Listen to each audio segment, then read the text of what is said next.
చేనేత కార్మిక సమస్యల పరిష్కారం కోసం కృషి చేస్తానని రాజంపేట నియోజకవర్గ టీడీపీ ఇన్ఛార్జ్ చామర్తి జగన్మోహన్ రాజు తెలిపారు.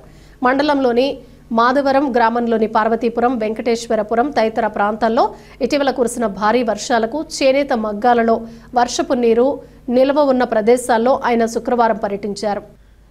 ఈ సందర్భంగా ఆయన మాట్లాడుతూ ఇటీవల కురిసిన భారీ వర్షాలకు చేనేతల మగ్గాల గుంతల్లో వర్షపు నీరు ఊట భారీగా చేరుకోవడంతో దాదాపు 600 కుటుంబాలకు పైగా చేనేత కార్మికులు జీవనోపాధి కోల్పోయారని, చేనేత కార్మికుల సమస్యల పరిష్కారం కోసం జిల్లా కలెక్టర్ దృష్టికి తీసుకువెళ్లి వారికి తగిన ఆర్థిక సహాయం మంజూరు చేసే విధంగా కృషి చేస్తానన్నారు.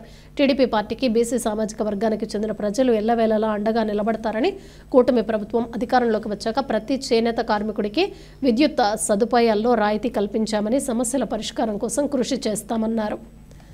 ఇటీవల కురిసిన వర్షాల వల్ల గతంలో 20 రోజుల ముందు వచ్చిన తుఫాను వల్ల మరియు ఇప్పుడు వచ్చినటువంటి తుఫాను వల్ల ఇక్కడ చేనేత కార్మికులు ఎవరైతే మగ్గాలు నేసుకుంటూ ఉన్నారో వాళ్ళు కాస్త భూమిలో గుంత చేసుకొని మగ్గాలు నేసుకుంటూ ఉంటే కనుక వర్షాలు ఎక్కువగా రావడం వల్ల గుంతల్లో నీళ్లు చేరి వాళ్ళ పనికి అంతా కూడా ఆటంకమైంది. చాలా ఇబ్బందులు పడుతున్నారు.